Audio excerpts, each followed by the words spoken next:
Honored today to be sitting with Donna Landon to ask her questions about the development of Oro Valley Country Club Estates.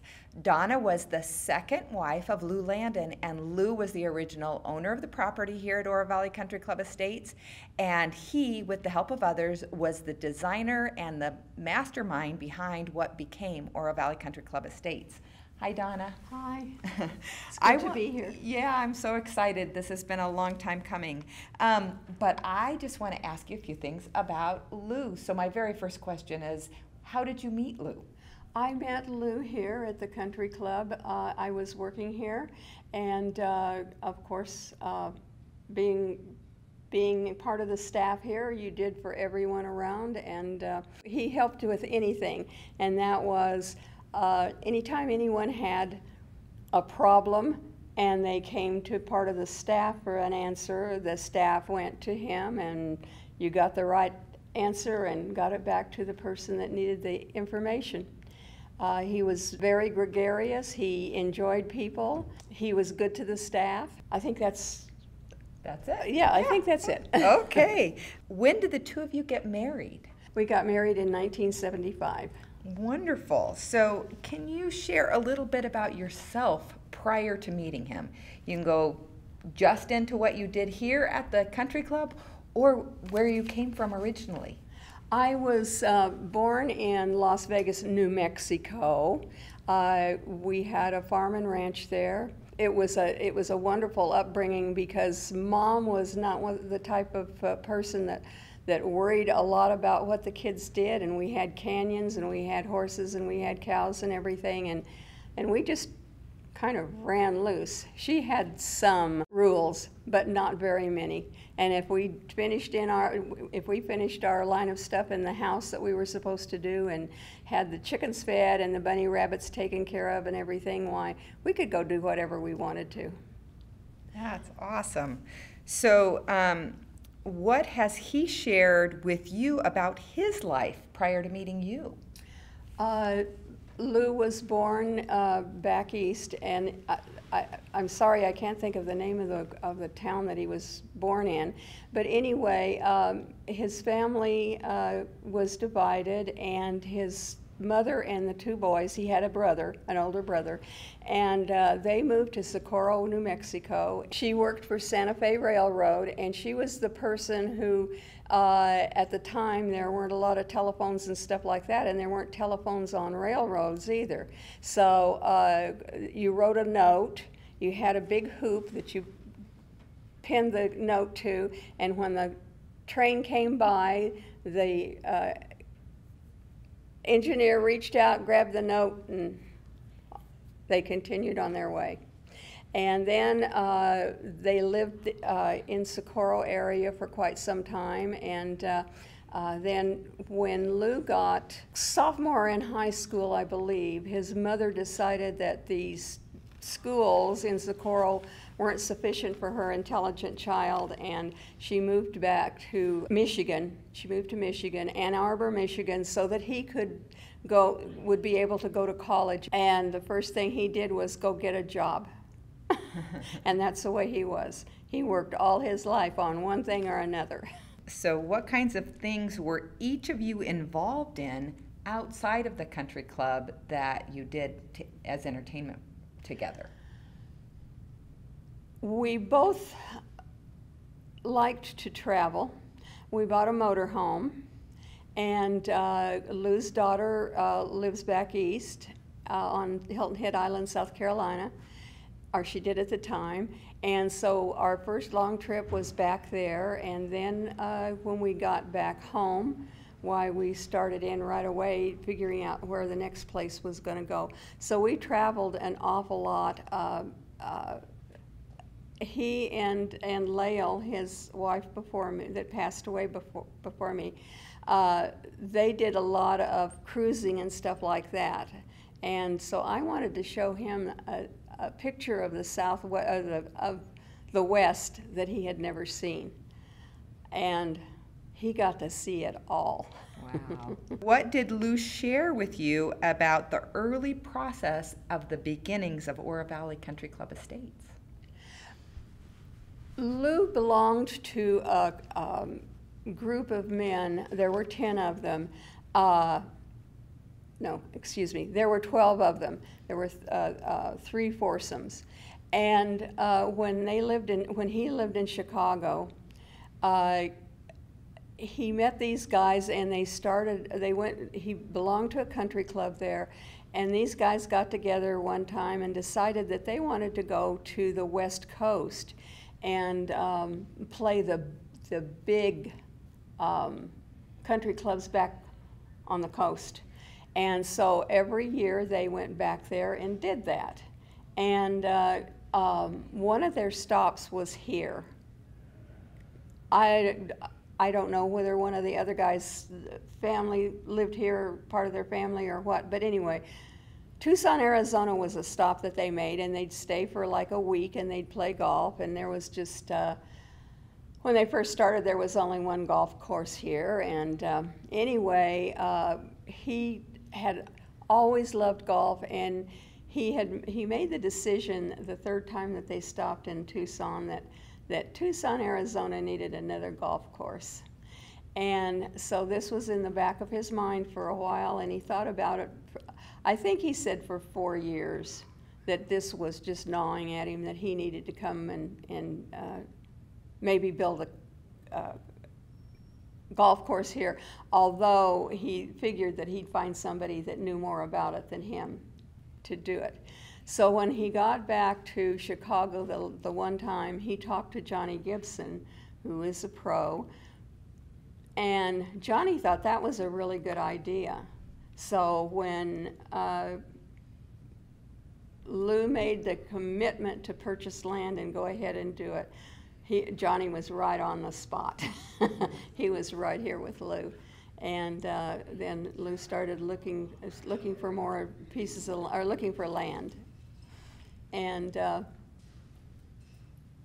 he found several pieces, and he liked one of them better than others, and he didn't get that one. Yeah. So do you want me to go on to what happened then? Yeah, so I'll ask the questions, because I know that one of those individuals that came from back east, I don't know whether it was part of the original 12 that you were mentioning, but was Joseph Tinman. Mm-hmm. And Joseph Tinman was very involved in this process eventually, but what happened was the property was owned by Francis Rooney, and he sold portions of the Cañada del Oro Ranch, which your husband had hoped to build the estates on, to Joseph Tinman. And I know they ultimately worked together, but do you think when that all happened that was a challenge for him, or was the challenging enjoyable for him? Oh, I think the challenge was enjoyable for him, because Lou was the type of person, he'd get something in his mind that he wanted to do. For instance, the golf course, and instead of just finding one place that he could possibly do it, why, he looked at more other places, and so he had 3 choices. And actually, Mr. Tinman buying that other piece of property was a godsend for Lou, because every time it would rain up there on the Cañada where Mr. Tillman was, it would make great big washes and stuff. And down here, there was only one place that was of concern, and it did wash out hole 16 a couple of times until they put the big dike up, which didn't happen for a lot of years. Do you remember, or did he share with you some of the original plans? Because I've heard that they were really grandiose, the plans that Oh, were, yes. He wanted a setup a little bit like El Conquistadors, where he would have a golf course, he would have the golf course, he would have a hotel, he would have a fabulous restaurant. He loved to eat. And he was skinny as a rail, but anyway. Well, he wasn't skinny, but he was thin. anyway, he did. And he wanted the hotel to have this huge swimming pool, and oh, I mean, it was just unbelievable. That did not happen. Yeah. But he never got really upset about anything. It might be a flash of upset, and then all of a sudden he'd start thinking about, well, if I can't do it this way, I can do it this way. And so if somebody else stepped into something that he wanted, he just changed his mind and did something else. He was real good about that. Yeah. Very seldom once in a while he'd get really ticked, but. That's why this place is so beautiful. Yeah. Because he was in charge. And I remember reading that he was a wonderful golfer, which you've also mentioned. And so how do you think his love of golf played a role in his wanting a neighborhood such as Oro Valley Country Club Estates?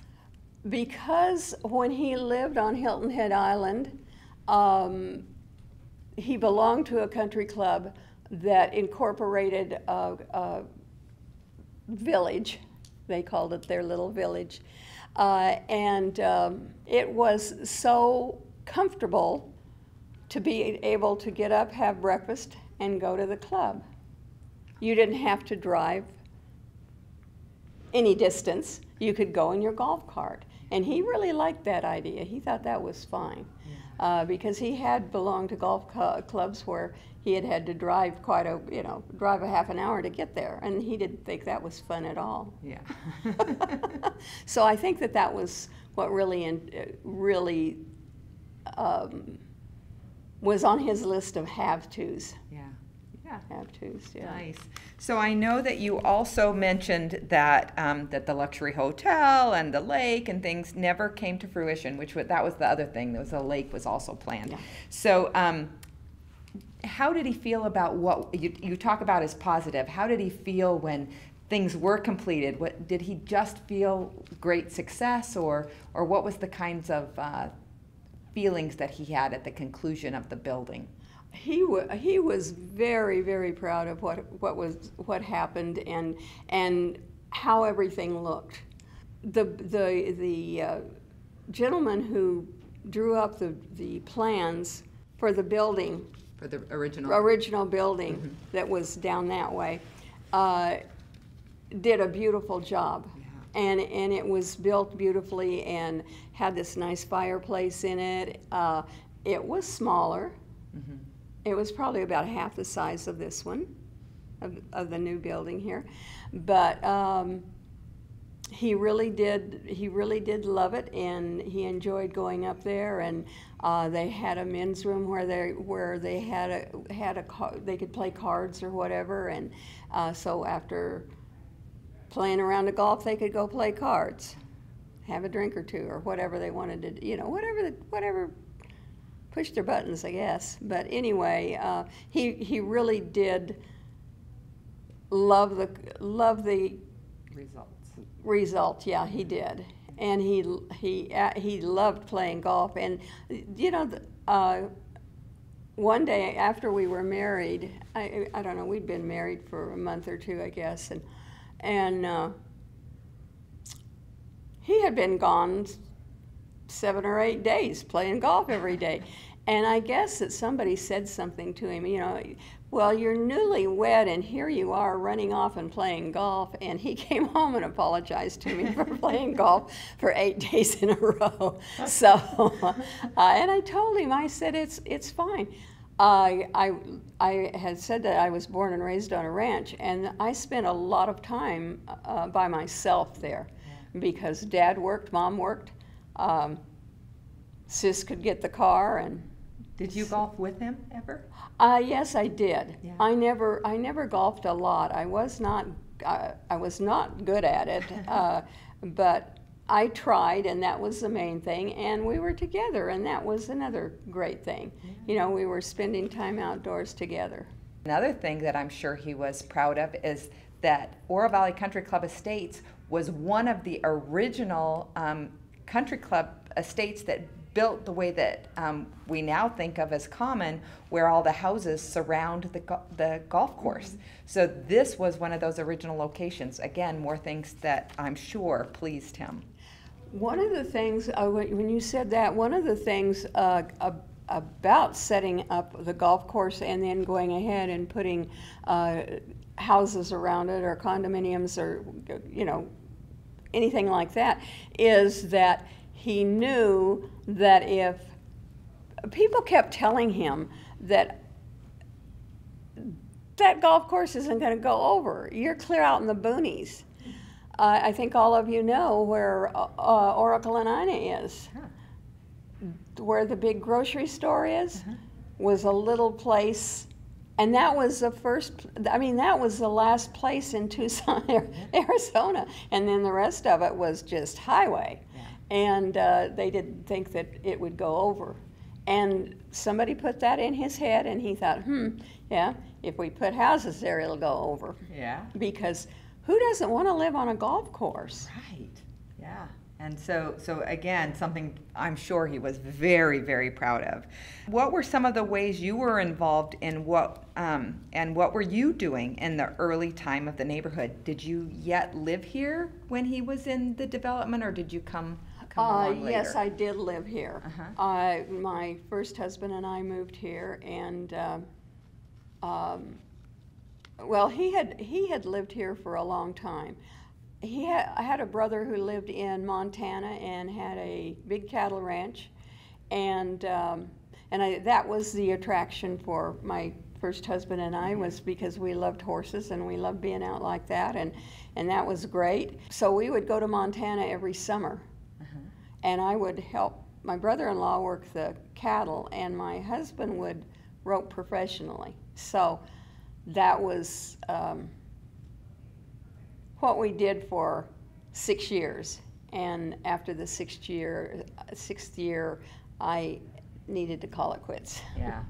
So when you were here, what kinds of things were happening in the development stages in those years that you were with your first husband? What kinds of things did you observe? Well, just the northern part of Tucson starting to move this way. Yeah, yeah. Because they had finally built the mall down there, and that was a big push and shove for the area, and because there just wasn't much here, and of course you can go up to Florence. Florence didn't have too much. It's never been very big. So the biggest place you can go is Phoenix, and that's a big drive. And I mean, I didn't like driving up there, but that was okay. Do you remember when the Oro Valley Country Club Estates and some of the nearby existing neighborhoods were incorporated in 1974? Were you around in 1974? Yeah. Yeah. I wasn't. I wasn't really involved in it, but I heard a lot about it because there were a lot of people who lived in this area who weren't really excited about it. Really? And then there were some people in Tucson proper who weren't too excited about it because they wanted it to become part of Tucson because that would make them bigger and have more power in Phoenix, getting the loans they wanted and different things like that. I think that, this is my opinion, but yeah. But I think that had a lot to do with it. And then too, there were people who didn't want to break up their ranches. Do you remember when Lou sold the golf course to the members? Because originally he was owner, right? Mm-hmm. And then he sold it to the members, and it was a member-owned area. And they were able to be co-owners of it. Was that an exciting time for the residents of the country club? I think people really enjoy being able to own part of something like a golf course. I think it makes them feel good to be able to say, oh, I belong to it, or I'm a co-owner, or whatever. I was happy that Lou did it because of the fact that he was getting to the point where there was too much for him, number one, and there was a lot of newer people that were moving in that didn't like the idea of one person owning it, because one person could just turn around and sell it to somebody that was really not like him. Yeah. So Donna, I know that there are some fun stories about the history of the golf course itself, and one of those is they called the Whiskey Tree. As a matter of fact, the Landon Grill and the Whiskey Tree Lounge has a nice, neat table in there that is kind of the story in a nutshell of the Whiskey Tree. But I wondered if you would share with everyone that Whiskey Tree story. Well, the country club was being built, and the grounds were being done, and they had the course open, and but they didn't have the bar open, and they didn't have the food facility quite finished yet, and everything. And there was a gentleman that lived over on, I believe, 16, and he had a big gnarly tree, and he was always going to cut it down, and his wife didn't want him to cut it down, I guess. And anyway, he decided that he had to figure out something for it. So because there was no bar here, they couldn't have get a beer to finish off the back nine or whatever. So he went and got bottles of liquor, hung them up by their necks in that tree, got glasses, and, well, they were paper cups, got him a great big thing that he put ice in, had water, had seltzer and stuff like that.